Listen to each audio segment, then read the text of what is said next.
The auditorium fell silent as Commander Vexthor walked onto the stage. His footsteps echoed in the massive hall filled with young Krillian cadets. They sat in neat rows, their purple skin gleaming under the bright lights. Their forearms crossed in the traditional military posture. Their eyes followed the old commander with curiosity and barely hidden contempt. Vexthor looked different from the strong warriors sitting before him. 2 of his forearms were missing, replaced with basic mechanical limbs that whirred softly as he moved. Deep scars covered his face and neck. His eyes held something the young soldiers had never seen before. It was fear.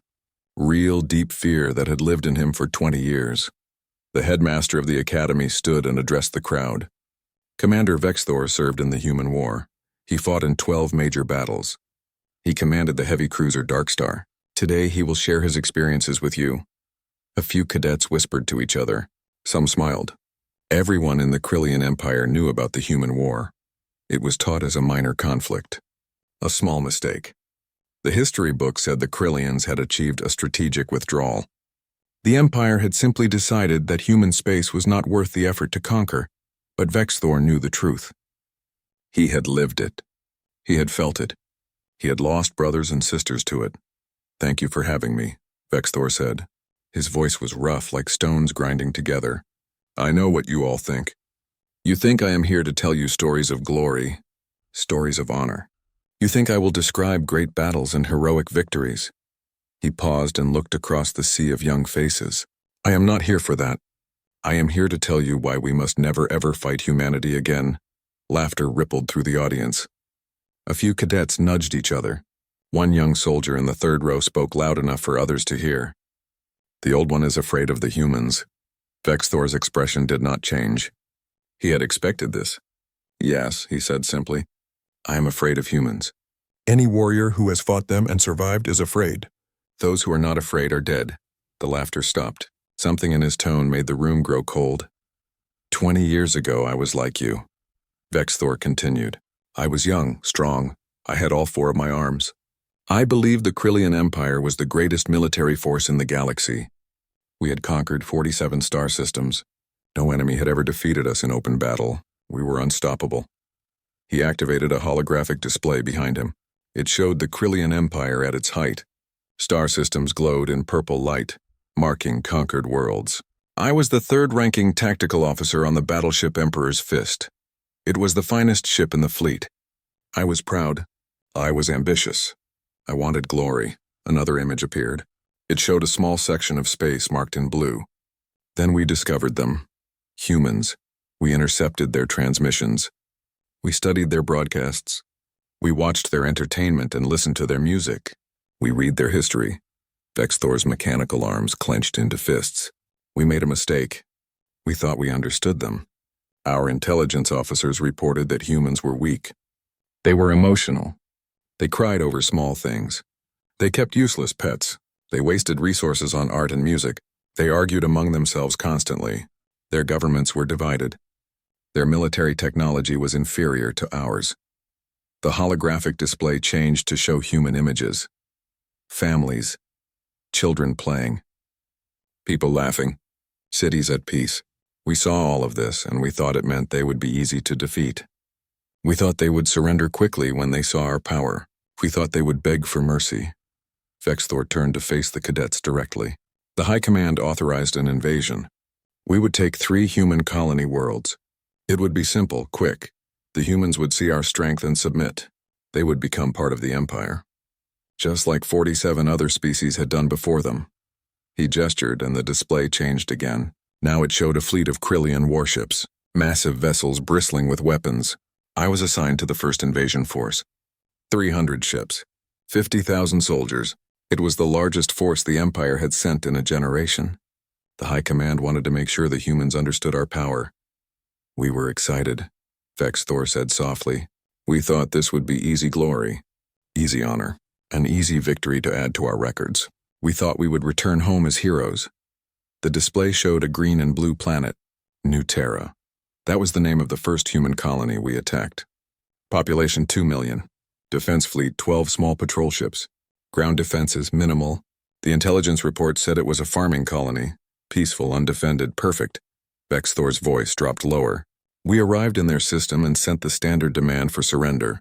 We expected them to submit immediately. They were farmers. What could farmers do against the might of the Krillian Empire? He paused for a long moment. The auditorium was completely silent now. Every cadet was listening. They refused. They actually refused. I remember standing on the bridge of the Emperor's Fist when we received their reply. Their governor, a female named Chen, appeared on our screens. She looked directly at us and said these words, "We will never surrender. Come and try to take what is ours." We laughed, Vexthor said. We actually laughed at her. What fools, we thought. What brave, stupid fools. The display changed to show a battle scene. Ships firing. Explosions. Their defense fleet came out to meet us. 12 small ships against 300. It was not even a fair fight. We destroyed them in less than an hour. Their ships were old. Their weapons were weak. They never had a chance. Vexthor's mechanical arms began to shake. But they fought anyway. Every single ship fought until it was destroyed. Not one retreated. Not one surrendered. They just kept fighting until there was nothing left but debris. That should have been our first warning, he said. That should have told us something important about humans. But we did not understand yet. We thought they were just foolish, throwing away lives for nothing. The commander walked to the edge of the stage. His organic arms spread wide. We landed our troops. 10,000 soldiers. The best warriors in the Empire. We expected to find terrified civilians. We expected them to hide or run or beg. His voice became almost a whisper. That is not what we found. Vexthor looked at each section of the audience, making sure they were all paying attention. Instead, we found resistance. Organized, determined resistance. The farmers we had laughed at were waiting for us. They had hunting rifles. They had homemade explosives. They had traps. They had plans. But that was not the worst part, he continued. The worst part was that everyone fought. Not just soldiers, everyone. We found children barely old enough to walk acting as lookouts. We found elderly humans so old they could barely move operating communication networks. We found teachers fighting beside doctors, fighting beside engineers, fighting beside farmers. The holographic display showed scenes of battle. Krillian soldiers advancing through streets, explosions, gunfire. They turned their entire colony into a battlefield. Every building, every street, every house. We thought we were conquering a farming colony. We were actually invading a fortress defended by 2 million people who refused to give up. Vexthor's voice hardened. It took us 3 weeks to take that one colony. 3 weeks. 5,700 Krillian soldiers died. For one farming colony that we had thought would fall in 3 days. He deactivated the holographic display. The auditorium lights came up. That was just the beginning, Vexthor said. That was just the first colony. The first battle. The first time we fought humans. He looked at the young cadets. None of them were smiling now. I will tell you what happened next. I will tell you what we learned about humanity. I will tell you why I stand here today missing 2 arms covered in scars, warning you to never fight them again. But first you must understand one thing, Vexthor said. His voice carried to every corner of the massive hall. Everything you think you know about war, everything you have been taught about combat, everything you believe about victory and defeat, is wrong when it comes to humans. They do not fight like we do. They do not think like we do. They do not surrender like other species do. Vexthor's mechanical arms whirred as he pointed at the cadets. And if you are foolish enough to fight them, you will learn this truth the way I did. Through pain, through loss, through watching your friends die in ways you never imagined possible. The commander turned and walked toward the exit. I will return tomorrow to continue this story. Think about what I have said. Think about whether glory and honor are worth what you will face if you fight humanity. He stopped at the door and looked back one final time. And ask yourselves this question. Are you ready to fight an enemy that has been perfecting warfare for thousands of years? An enemy that never stops? An enemy that gets stronger the more you hurt them? The door closed behind him. The auditorium remained silent for a long time. The next day, Commander Vexthor returned to the auditorium. More cadets had come this time. Word had spread about his strange warning. The hall was packed. Students stood along the walls. Everyone wanted to hear what the scared old commander had to say. Vexthor noticed the larger crowd but said nothing about it. He simply walked to the center of the stage and began speaking. Yesterday I told you about New Terra, the first human colony we attacked. Today I will tell you what happened next. He activated the holographic display again. It showed the Krillian fleet regrouping in space. After we finally conquered New Terra, we held a command meeting. The generals were angry. Too many soldiers had died. Too many resources had been spent. But they were also insulted. The High Command could not believe that simple farmers had resisted us so strongly. Vexthor continued. They thought New Terra was unusual. Maybe the humans there were different. Maybe they had been soldiers before becoming farmers. There had to be an explanation. The display changed to show another planet. This one was bigger than New Terra, more developed. So we moved to the second target. Perseverance. Population 5 million. This was a real colony. Cities, industry, trade, and most importantly, it had a proper military garrison. Vexthor's organic hands gripped the podium. We thought this would be different. These were real soldiers, professional warriors. They would understand military logic. They would know when they were beaten. They would surrender to save lives, he laughed bitterly. We were still so foolish. We still did not understand. The holographic display showed the Krillian fleet approaching Perseverance. This time we brought more ships, 500 vessels, 75,000 soldiers.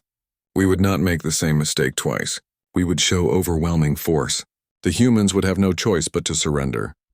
We sent our demand for surrender, Vexthor said. The human commander was a man named Harrison, General Marcus Harrison. He was old, gray hair, lines on his face. He looked tired. I remember thinking he looked like someone who wanted peace. The commander's voice grew quiet. Harrison looked at us through the communication screen and smiled. Then he said something I will never forget. He said, "My grandfather fought in the water wars on Earth. My father fought in the Mars Rebellion. I fought in the Jupiter campaign. My son commands a destroyer in the fleet above my head. My daughter trains fighter pilots on Europa. War is in our blood, Krillian." It is what we are. You should have chosen a different species to pick on. Then he closed the communication, Vexthor said, and the battle began. The holographic display erupted with images of combat. Ships firing, missiles launching, explosions blooming in the darkness of space. The human defense fleet was larger here. 60 ships, better equipped, more modern, but still we outnumbered them 8-1. Vexthor walked across the stage as the battle scene played out behind him. We expected them to fight for a while and then retreat. That is what any logical species would do. Preserve their forces, fall back to a better position, live to fight another day. He stopped and turned to face the cadets. Humans do not think like that. Their ships came straight at us, Vexthor continued. No clever formations, no tactical maneuvers. They just came directly at our fleet at maximum speed. At first we thought they were trying to ram us. It seemed insane. The display showed a human destroyer on a collision course with a Krillian battleship. Then we understood. They were not just trying to ram us with their ships. They had turned their ships into weapons. Every human vessel was loaded with explosives, nuclear weapons, antimatter bombs, things we did not even know they had. Vexthor's mechanical arms clenched. The first ship hit the battleship Glory of Chris. The explosion destroyed both vessels instantly. 3,000 Krillian soldiers died in a heartbeat. One human ship, one attack, 3,000 dead. We tried to shoot them down before they could reach us, he said, but there were so many, and they were so fast, and they did not care about dying. That was the key. They did not care. The holographic display showed more impacts, more explosions. The Krillian fleet taking terrible damage. In the first hour of battle, we lost 47 ships, 47. The human fleet was completely destroyed, but they had damaged our invasion force so badly that we had to pause our attack. Vexthor turned to look at the destruction playing out on the display. I was on the bridge of my new ship, the Dark Star. I had been promoted after my commander died at New Terra. I watched those human ships sacrifice themselves. I watched them die willingly, gladly. One of my officers said something that day, Vexthor recalled. He said that humans fought like they had nothing to lose. But that was wrong. They had everything to lose, homes, families, lives. They just believed that some things were worth dying for. The commander's voice grew harder. We regrouped and prepared for the ground assault. We had lost ships, but we still had the numbers. We would land our troops and take the planet. The orbital battle was over. We had won, even if the cost was higher than expected. The display changed to show landing craft descending toward the planet. We came down in force, 30,000 soldiers in the first wave. We landed near the capital city. The plan was simple. Take the city, capture the government, force a surrender. Vexthor closed his eyes for a moment. The city was called New Hope. 3 million people lived there. It was beautiful. Tall buildings, parks, culture, art. It reminded me of cities on our homeworld. When he opened his eyes, they were filled with old pain. The humans had evacuated most of the civilians. We thought this meant they were giving up, protecting their people before surrender. Again, we were wrong. They had evacuated the civilians to make room for the soldiers, Vexthor said. Every building had been turned into a defensive position. Every street had been trapped. Every tunnel had been rigged with explosives. The humans had turned the entire city into a killing ground. The holographic display showed urban combat, Krillian soldiers advancing through streets, gunfire from windows, explosions, chaos. We had fought in cities before. We knew urban warfare, but this was different. The humans did not fight to hold territory. They fought to kill as many of us as possible. They would let us take a building, Vexthor explained. We would clear it room by room, secure it, set up our command post. Then they would blow it up. They had explosives hidden in the walls, in the floors, in the ceilings. They were willing to destroy their own city to kill us. He gestured at the carnage on the display. And the soldiers? The human soldiers.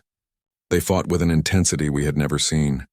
We would wound one, and instead of falling back for medical treatment, they would keep fighting. We would trap a squad, and instead of surrendering, they would call for artillery on their own position.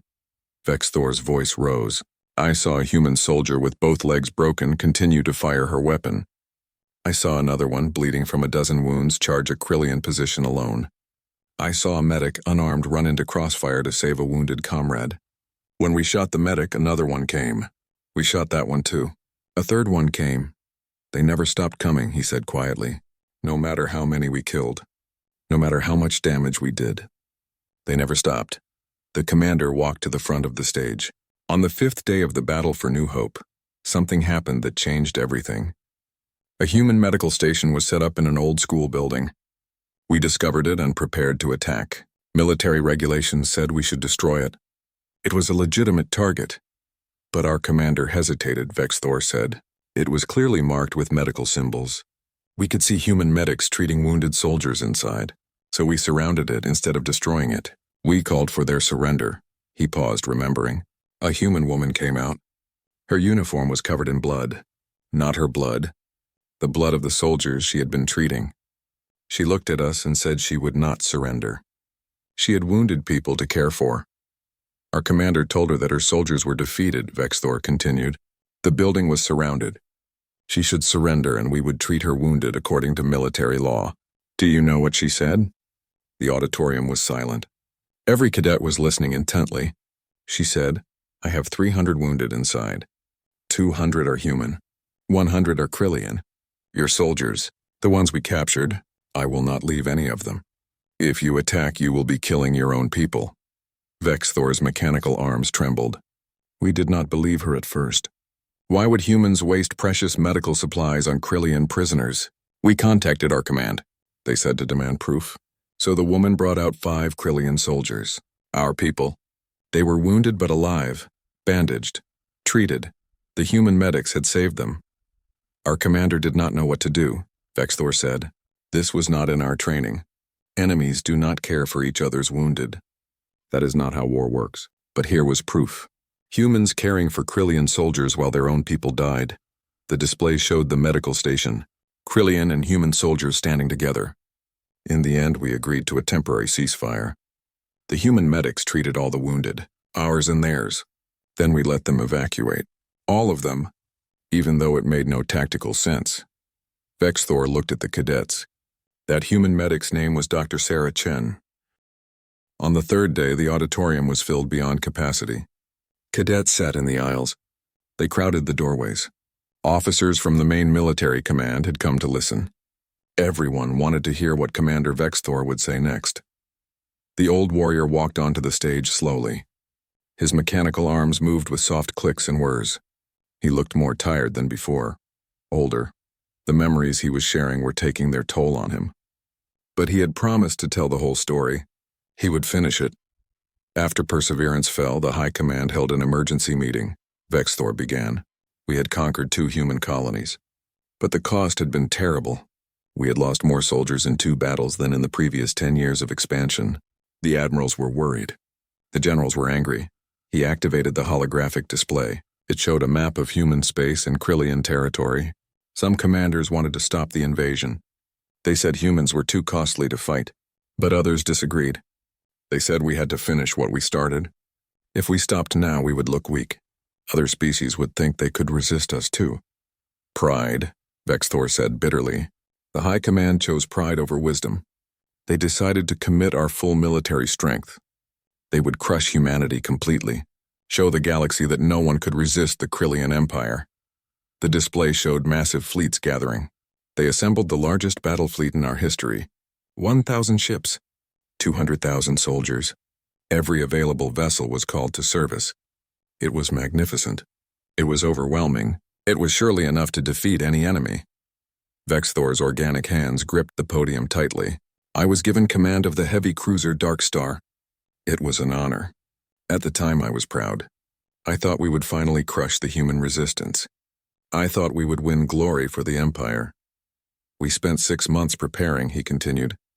Building ships, training soldiers, gathering supplies. During those 6 months, we heard nothing from human space. Their colonies had gone silent. We thought they were afraid, hiding, waiting for us to come and finish them. The commander's voice dropped lower. We were fools. They were not hiding. They were preparing. The display showed the Krillian fleet moving into human territory. We entered human space with all our might. Our scanners swept every system. We found nothing. No ships, no defenses. The colonies we had conquered were abandoned. The humans had evacuated them. Millions of people gone. At first we thought they had fled deeper into their territory, Vexthor said. We thought they were running. So we advanced further, system after system. All empty, all silent. It was strange, unsettling. He paused and looked at the audience. Then we reached the Hadrian system, the heart of human colonial space, their largest civilian population. 10 billion people lived there. The High Command expected a massive battle. This was where humanity would make their stand. The holographic display showed a large blue planet with 2 moons. But when we arrived, we found something we did not expect. The system was not empty. The humans were there. But they were not defending the planet. They were waiting for us in deep space, Vexthor said. A fleet of 300 ships. Smaller than our fleet. Older ships. We outnumbered them 3-1. They could not possibly win. Our admirals were pleased. Finally, the humans would face us in open battle. We would destroy them and end this war. The commander walked across the stage. The human fleet commander sent us a message. Her name was Admiral Zhang. She was young, maybe 40 Earth years. She looked at us through the communication screen and smiled. Then she said, "Welcome to Hadrian. We have been waiting for you." Our fleet commander demanded their surrender, Vexthor continued. Admiral Zhang just kept smiling. She said, "You came to our space. You killed our people. You destroyed our homes. Did you really think we would just let you leave?"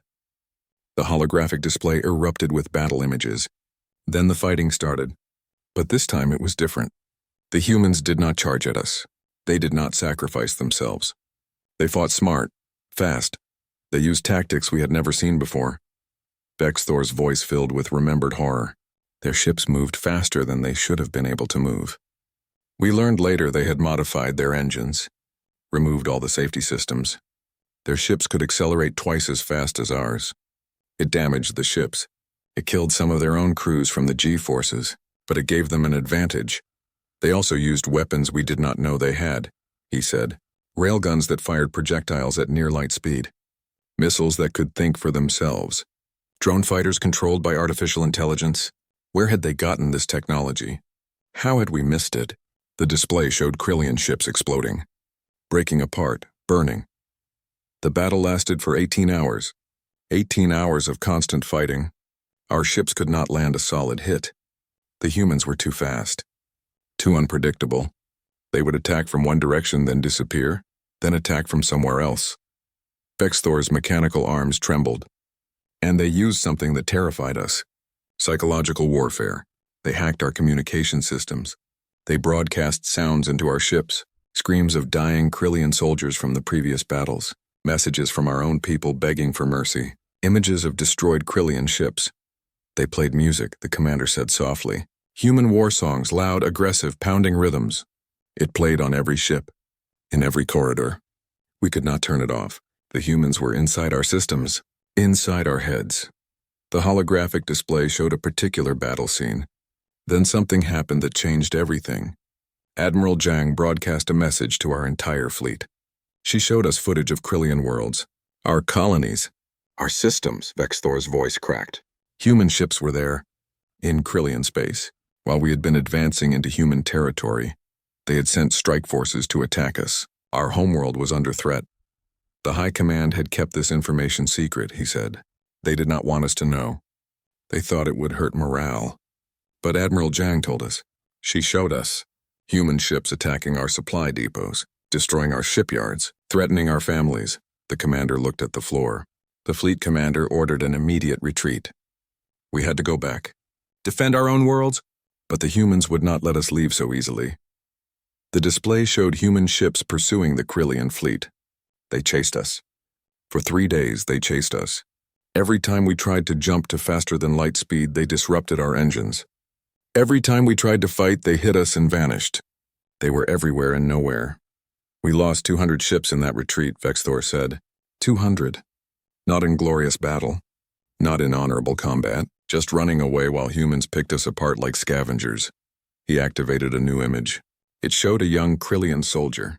This was Korvath. He was my weapons officer. My friend, we had trained together, fought together. He was like a brother to me. Vexthor's voice became hollow. During the retreat, a human boarding party breached the Dark Star. They came through the maintenance hatches, places we did not think could be breached. But humans are smaller than us. They fit where we do not. The display showed the interior of a ship, corridors, combat. We fought them in the hallways of our own vessel. Hand to hand, close quarters. The humans wore powered armor, enhanced their strength, made them nearly as strong as us. But strength was not what made them dangerous, Vexthor said. It was their determination. I saw a human marine take 3 plasma shots to the chest. The armor was melted. The soldier inside was badly hurt. But they kept fighting. Kept moving, kept shooting. His mechanical arms reached up to touch his scarred face. I fought one of them directly, a human male. Big for their species. We grappled, fought. He was strong, skilled, but I was stronger. I was winning. Then Korvath tried to help me, Vexthor said quietly. He shot at the human with his sidearm. The human saw him. In one motion, the Marine threw a grenade. Korvath tried to dodge, but it was too close. Too fast, the commander's voice broke. The explosion killed him instantly. It also damaged the corridor. Hull breach. Explosive decompression. I was thrown against the wall. My arms were caught in twisted metal. I could not get free. The human Marine could have left me there, Vexthor said. I would have died. Sucked out into space. But instead the Marine rushed forward. Grabbed me. Used their armor's strength to pull me free. Then sealed the breach with emergency foam. He looked up at the audience. Tears ran down his scarred face. That human saved my life. Even though I was the enemy. Even though I had been trying to kill him moments before. He saved me because I was a living being in danger. Then he picked up his weapon and went back to fighting the rest of my crew. Vexthor said, that is what humans are. They will save your life and then try to kill you. They will show mercy and then show none. They are contradictions, walking paradoxes. The holographic display showed more footage from the battle. The boarding party took control of the Dark Star's bridge. We became prisoners on our own ship, but the humans did not kill us. They locked us in the medical bay, and they tended to our wounds. Vexthor gestured at his mechanical arms. I lost 2 arms in that hull breach. The human medic stabilized me, stopped the bleeding, kept me alive. Why? I asked them why they would save an enemy. Do you know what they told me? The 4th day brought even more people to the auditorium. The High Command itself had sent representatives. Word of Commander Vexthor's story had spread throughout the military. Some said he was a coward. Others said he was a truth-teller. Everyone wanted to hear the end of his tale. Vexthor walked onto the stage looking even more worn than before. The memories were taking their toll, but his eyes were clear, determined. He had started this story. He would finish it. I spent 1 year in the human prisoner camp, Vexthor began. During that time I learned about humanity. I studied their history. I read their books. I watched their entertainment. Professor Williams gave me access to everything. Nothing was hidden. He activated the holographic display. It showed images of Earth, ancient battles, old wars. What I learned terrified me more than any weapon. Humans have been at war for their entire existence. Not decades, not centuries. Thousands of years. Tens of thousands of years. The display showed cave paintings of battles, ancient armies, medieval warfare, modern combat. They fought with stones, then with bronze, then with iron, then with steel, then with gunpowder, then with nuclear weapons. They never stopped fighting, never stopped improving their ability to kill. Vexthor walked across the stage. But here is what made it worse. They did not just fight external enemies. They fought each other, constantly, brother against brother, tribe against tribe, nation against nation. Humans have killed more humans than any other species has killed humans. They call it the World Wars, he said, gesturing at the display. Twice their entire planet went to war with itself. Billions of people fighting. Millions dead, cities destroyed, entire nations erased. And after each war, they rebuilt. They recovered. They prepared for the next one. The commander's voice filled with awe and horror. They have books about warfare. Thousands of books, Sun Tzu's Art of War, written 3,000 years ago, Clausewitz's On War. Military academies that have existed for centuries. They study war the way we study science. It is an art form to them, a discipline, a way of life. He changed the image to show human soldiers throughout history. Every generation of humans has fought in wars. Every single generation. They have never known lasting peace. War is not something that happens to them occasionally. It is part of their culture, their identity, their existence. Professor Williams told me something, Vexthor said quietly. He said that humanity's greatest achievements often came from warfare. Medicine advanced because of treating wounded soldiers. Technology developed because of military needs. Even their journey to space began with weapons programs. The display showed rockets, satellites, space stations. They went to space because they wanted to gain military advantage over each other. They built ships to fight each other. Only later did they use those ships for exploration and peace. Vexthor paused and looked directly at the audience. Do you understand what this means? Humans are a species that evolved through warfare, that learned through warfare, that advanced through warfare. Fighting is not something they do. Fighting is what they are. He gestured at the display showing human history. And yet, despite all this violence, they also created beauty, art, music, literature, philosophy. They built great cities, made magnificent sculptures, wrote poems about love and hope. The same species that perfected the art of killing also perfected the art of living. This is the contradiction at the heart of humanity, Vexthor said. They are capable of the worst atrocities and the greatest kindness, sometimes from the same person, sometimes on the same day. The display changed to show the prisoner camp where Vexthor had been held.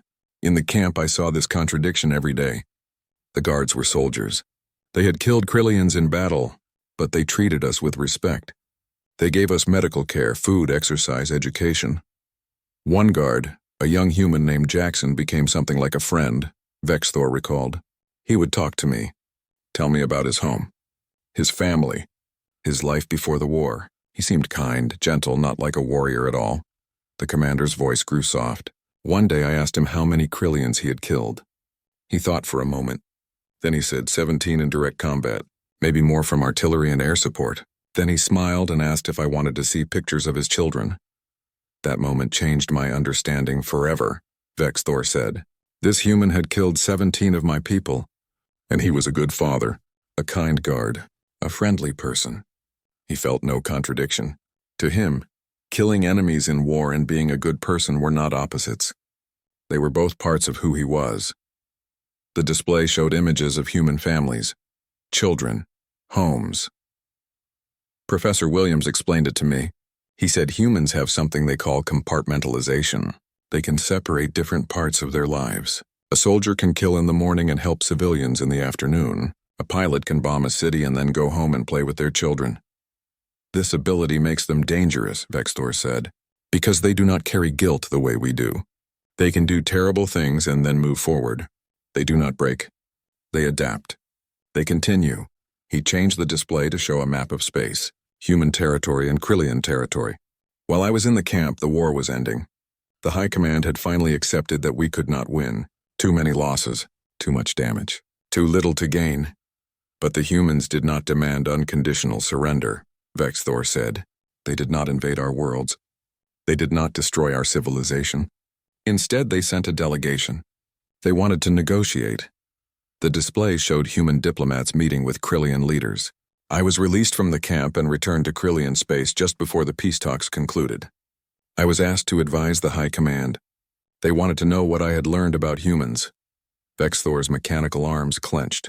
I told them the truth. I said humans are the most dangerous species we have ever encountered.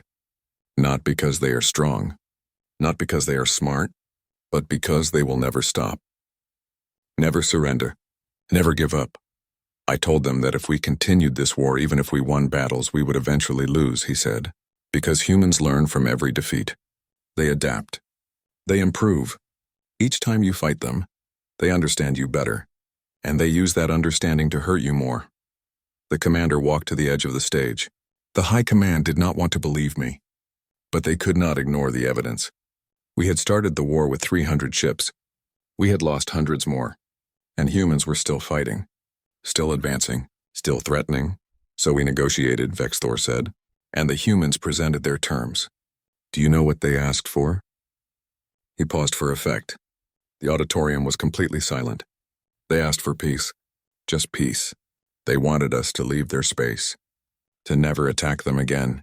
They wanted a treaty, trade agreements, cultural exchanges. They wanted to move forward. We expected demands for reparations, Vexthor said, for territory, for resources, for revenge. But the humans asked for none of that. They just wanted us to leave them alone. The display showed the peace treaty being signed. Admiral Zhang spoke at the signing ceremony. I was there. I watched her. She said we did not want this war. You brought it to us. We fought because we had to. We won because we refused to lose. But we do not want to be your enemy forever. We want to be your neighbor. Maybe someday your friend. Vexthor's voice grew intense. Then she said something that every Krillian in that room remembered. She said, but understand this. If you ever attack us again, we will not show mercy. We will not negotiate. We will come to your worlds. We will hunt you across the stars. We will never stop, never. That is a promise. That is a warning. That is a fact. The silence in that room was absolute, the commander recalled, because everyone knew she meant it. Everyone knew humans would do exactly what they said. He deactivated part of the holographic display. The treaty was signed. The war ended. We had achieved a strategic withdrawal, the history books say. But that is a lie. We lost, we retreated, we were defeated by a smaller, younger species that we had thought would be easy prey. Vexthor looked at the audience, at the young cadets, at the officers, at everyone who had come to hear his story. In the years after the war, I continued to study humanity. I wanted to understand. I needed to understand. How could they be so strong? I learned about something humans call resilience, he said. It is the ability to endure hardship and come back stronger. Humans have this ability in abundance. You can hurt them. You can beat them. You can knock them down, but they will get back up, always. The display showed human cities rebuilding after the war. After we destroyed their colonies, they rebuilt them. Better than before. Stronger than before. They learned from what we did and improved their defenses. Within 5 years, those colonies we had conquered were thriving again. I also learned about human memory, Vexthor continued. They remember their dead. They build memorials. They tell stories. They write names on walls. They have holidays to honor soldiers who died centuries ago. Humans never forget. He gestured at the display showing human war memorials. This memory makes them dangerous, because every loss becomes a lesson. Every defeat becomes motivation. Every fallen comrade becomes a reason to fight harder next time. They have a saying, Vexthor said. Never again. They say it about their holocausts. On the 5th day, The auditorium could not hold everyone who wanted to attend. The speech was broadcast to every military facility on the planet. Thousands of soldiers watched on screens. Millions more would hear about it later. This was no longer just a lecture. It was a moment that would define the future. Commander Vex Thor walked onto the stage for the final time. He looked different today, stronger somehow, as if telling his story had lifted a weight from his shoulders. He stood at the center of the stage and looked out at the sea of faces watching him. "This is my last day with you," Vex Thor began. "I have told you about the war, about the battles, about the losses. Today I will tell you what it all means, what we should do, what we must do." He activated the holographic display one final time. It showed the Krillian Empire, 47 conquered star systems. We built this empire on military might, on the belief that strength conquers all. For 200 years, this belief served us well. We expanded. We prospered. We ruled. The display shifted to show human space, smaller, newer, less developed. Then we met humanity, a species younger than us, smaller than us, less advanced than us. By every logical measure, they should have been easy to defeat. But we lost. Vex Thor turned to face the audience directly. Why did we lose? That is the question that haunted me for 20 years. I have thought about it every day. I have studied it, analyzed it, tried to understand it. At first I thought we lost because of bad tactics, he said, or poor intelligence, or bad luck. But those were not the reasons. We lost because we did not understand what we were fighting. The commander walked across the stage, his mechanical arms moving smoothly. We thought we were fighting for territory, for resources, for glory. That is what we always fought for. That is what we understood. But humans were not fighting for those things, Vex Thor said. They were fighting for survival, for their families, for their future, for their right to exist. These are not the same kinds of motivations.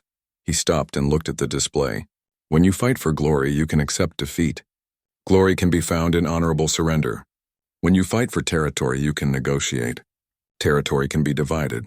When you fight for resources, you can trade. Resources can be shared. Vex Thor's voice grew intense. But when you fight for survival, there is no compromise. No negotiation. No surrender. You fight until you win or until you die. There is no middle ground. Humans were fighting for survival, he said. Every battle, every sacrifice, every desperate action.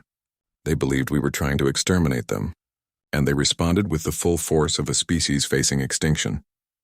The display showed images of Earth, the blue and green planet where humanity originated. I learned something important about human evolution. They are not apex predators. They are not the strongest species on their world.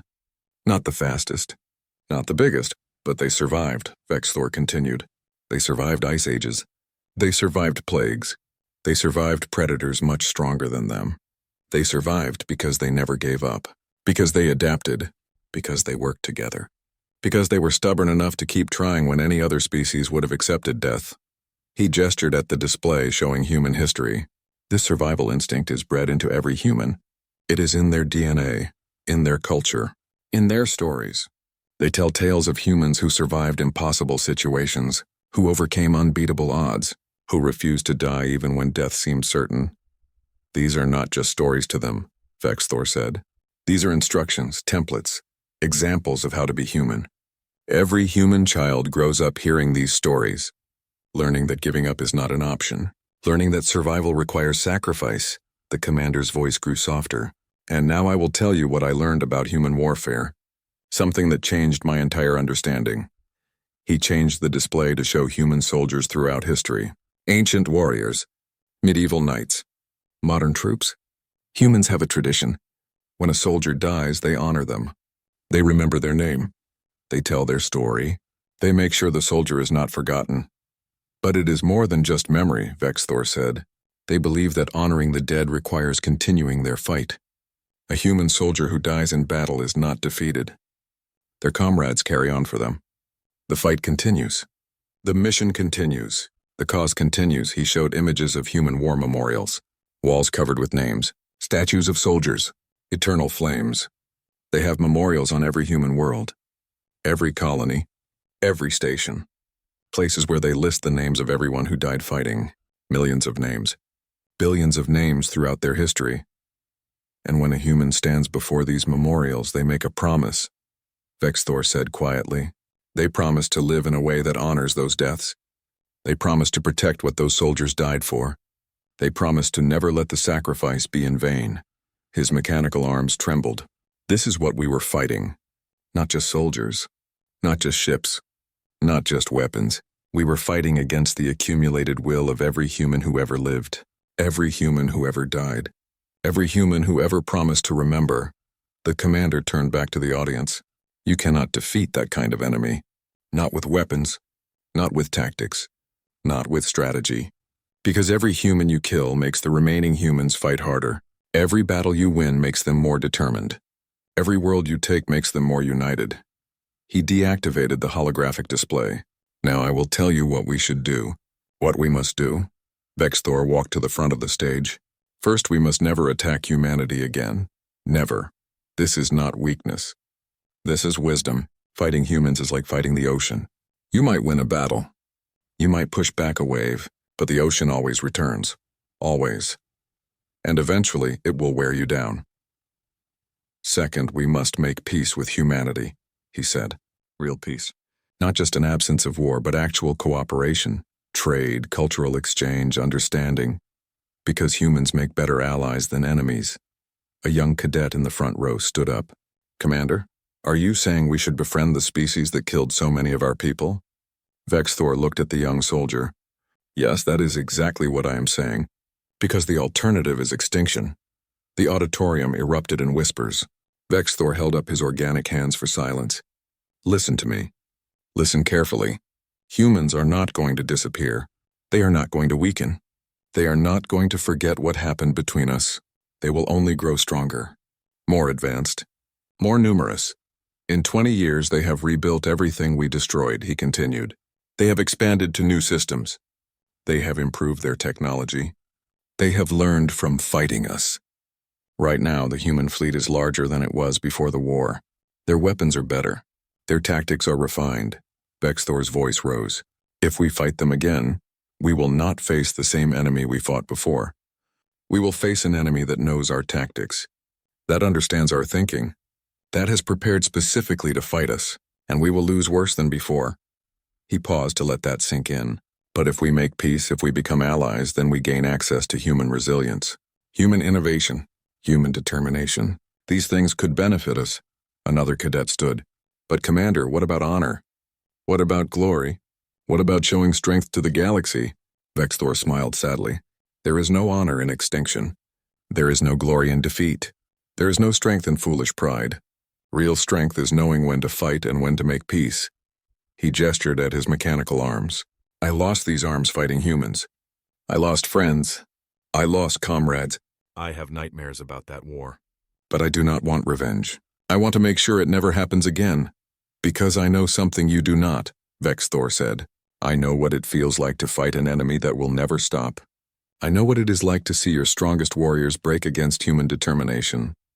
I know what it is like to realize you are not fighting soldiers. You are fighting a force of nature. The commander walked along the edge of the stage. Some of you think I am a coward, that I am weak, that I have been broken by my experiences. Maybe you are right. Maybe I am broken. He stopped and looked directly at the audience. But I am also alive. I survived. And I learned.